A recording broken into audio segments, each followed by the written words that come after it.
Yes, yes, yes. Namaste. It's interesting times that we live in. It's almost as if it's never been easier, and at the same time, it's a struggle for a lot of people. Wealth has never been easier to develop or to build fast, as people make millions of dollars in a couple weeks. And then some people suffer. It's never been easier to be a woman in America. I can't speak for other countries. It's never been easier to be a minority, and yet there's still issues and there's still struggles, right? And we, as kings and queens and leaders of our own empires, our own kingdoms, our own businesses, our own families, we as leaders, sometimes you might struggle. You might covet or want something that someone else has. In trading, we call it FOMO. In the Bible, it's referred to as coveting thy neighbor's possessions. One of the cardinal sins is wanting what someone else has, because you're supposed to play the hand that you've been given. You're supposed to play the hand that the Creator gave you, and not lust for what someone else has. But that doesn't mean you don't want more. Because that feeling that you have for more opportunity, more money, more of everything, more of a house, more food, better things, more for your children, that seed was planted not by you. That isn't greed. That seed was planted by the Creator of the universe. See, it's a universal principle that growth, like inside of you, you want to expand and grow. And that's nothing wrong with that. But you're supposed to play the hand that you've been dealt, not someone else's hand. This is what makes stealing so bad, is it's not yours. It's not your hand to play.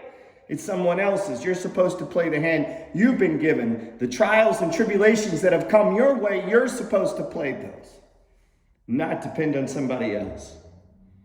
Each king and queen has to run their own kingdom. And it's okay to want more. And you have to push your intent into the universe. Inside of you, you have a message, a product, a service, a thing that you need to push into the universe. And it's not someone else's book, and it's not someone else's song, and it's not someone else's painting, and it's not someone else's business. It's your business. It's yours. It's not his. And I don't want what that motherfucker has. I want what I have. I want what I earn. Me. And that's how we have to live. You know, in the Bible, it talks about the shield of faith. And it uses these old world analogies so that you will understand the helmet of salvation, sword of righteousness. Each day, it's kind of like the old days. Like, we go into this world, I got to go out this door. When I came into this house, guess what? I got shit pushing against me. I got phone calls, people coming in. Where's this? Where's that? What about this? Did you do this? And it never fucking ends. Comments, posts, complaints, questions. Where's this? Where's that? What time's dinner? Dad, did you get this? Mom, where's this? What time? Oh, you got to be in early. Oh, there's a fucking meeting later. And it never stops. It just keeps pushing on you. And there is no free time. And people who sit with a lot of fucking free time aren't doing much. They're not doing much. And there's a group of people, they'll push that on you. You need to calm down. You need to relax a little bit. Maybe take it easy. See, those people, they're fucking delusional. They don't see what's going on, or for some reason, they don't give a fuck that the enemy's at the gates, that there's people trying to take their shit, because not everyone lives by this philosophy. Not everyone understands that the Creator of the universe has given you, one person 1 talent, one person 10, and one person maybe 100. And we each have to operate and play the hand we've been dealt. And we can't covet our neighbor's hand. And yet, within that, we want more. It's universal, man. I mean, if you burn down a forest, that shit comes back greener. It's just the basic principles of life. And no matter what tragedy comes at you, you lose a job, you're probably getting a better job. Fucking COVID hits you, wipe some shit out, guess what? Probably getting something better. All of a sudden, tragedy becomes the fuel, the source, the rocket fuel that causes you to make that change. And companies get hit, and all of a sudden, they got to cut the fat. They can't be as fat as they used to. They got to get lean now. In tragedy, out of tragedy, and out of ashes, and out of these problems, you become a better person. They say iron sharpens iron. It's through tragedies, not through taking it easy. It's not through taking fucking days, relaxing. That's not where it's from. It's from a renewing of your mind. You know, Buddha said life is struggle. That it's just going to be struggle. It is struggle. And there ain't nothing you can fucking do about it. Next year, you're going to fucking struggle. Let me let you in on it. And you're going to struggle. And the year after, and the year after, and you're always going to have fucking struggle. If you are actually trying to do something. You think it's easy being a starting quarterback in the NFL? You think that shit gets easy for them? Or do you think it gets harder? It gets harder. You think you write a book and you sell a bunch of copies, you think the next book's easier? No, it's fucking harder. You think as a trader and you have a whole bunch of winning trades, you think that shit gets easier? It gets harder. It gets harder. Now, through the process of repetition comes mastery, but you think the master has it easy? No, the master makes it look easy, but inside he's just as alone as you are. We're all alone. I've never felt more alone than I do right now. And the funny thing on that, I was born alone, man. Just by yourself, man. You're probably going to die alone. That's just the way it works. That's why Buddha said life is suffering. But in the middle, it's what we make of it. It's how we push. And we can let this shit, we can let that grind, that iron on iron, we can let that sharpen us, or we can let it beat us down. That's our choice. It's your choice right now. Some of you aren't doing as well as you'd like to do. Some of you aren't feeling as good as you'd like to feel. Some of you are having fucking problems. Well, let me let you in on something. You ain't alone, man. There's a lot of people having problems. Kings have problems. Queens have problems.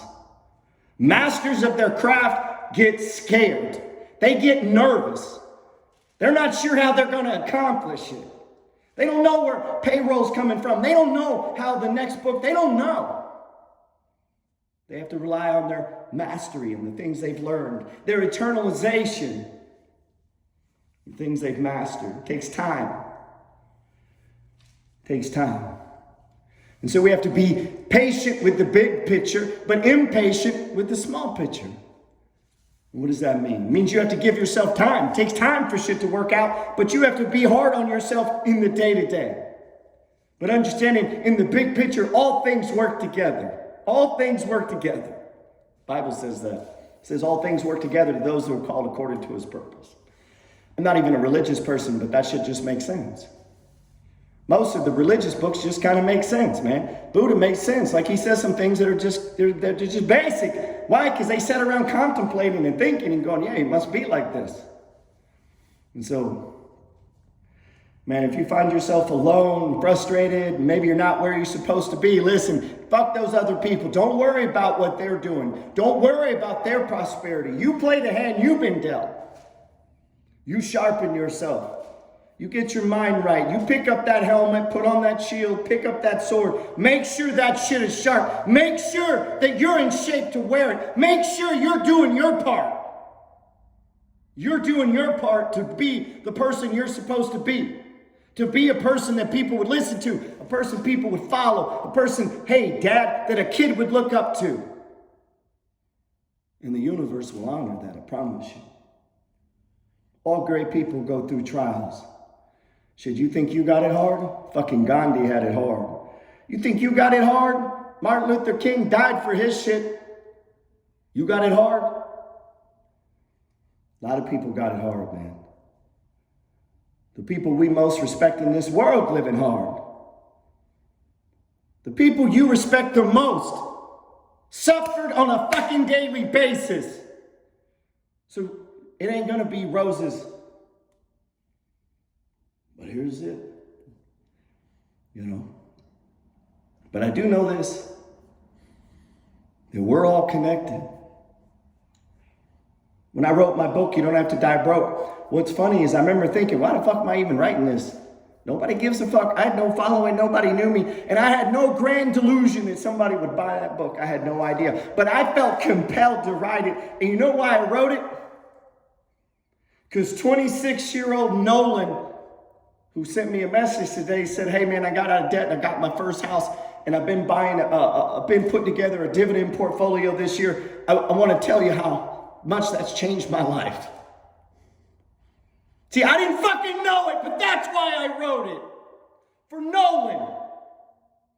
And Gary, Larry, John, Tamika, all kinds of people I never fucking met.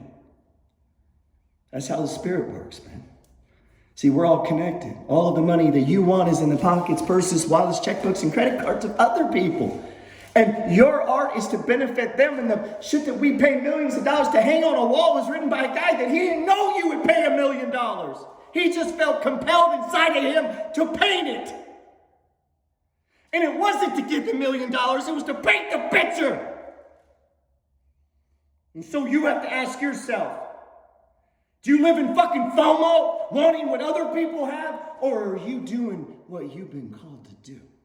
The mission you've been given. The art. Are you pushing your intent to the universe, or are you craving someone else's? Are you a king and queen on your own mission, with your own work, with your own voice? Or are you trying to emulate and copy somebody else? You got everything you need inside of you. Shit, you may be writing, talking, teaching, developing, doing a job or something that I need. And we don't even know it till we cross paths next year. And that's why you got that job. And that's why you wrote that book. And that's why you produced that song.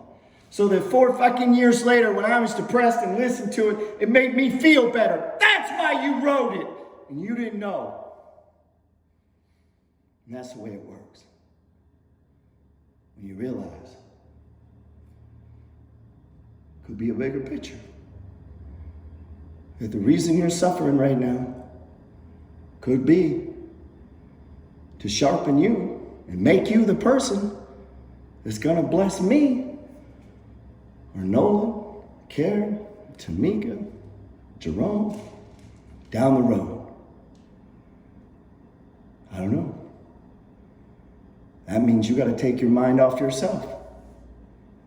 See, the gift, the calling, the thing that's been placed on your heart, that burden, that thing that you feel that you have to do, that maybe it doesn't make any sense. And maybe your mom doesn't get it, or your dad, or your cousin, or your brother, or your fucking teacher. Maybe they don't get it because they don't understand the calling. They don't understand that you're special. They don't understand that. But you are. They don't understand. They don't understand that the way the universe answers prayers, the way the universe puts things in front of you, the way the universe solves problems is through other people.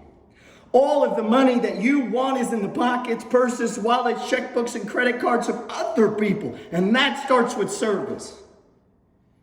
See, the businesses that succeed, it's better to give than to receive. That's a 1,000-year-old prophecy. That's like thousands of years old that you give. So if you produce a dinner that's better than people pay for, they tell their friends. And you don't have to spend any money on advertising. People come to me every day. I don't know this dude. Yo, my friend sent me. Why? Because I blessed his friend. 5 years ago, when I had no fucking reason why I felt compelled to do it, I find out today why. That's how it works, man.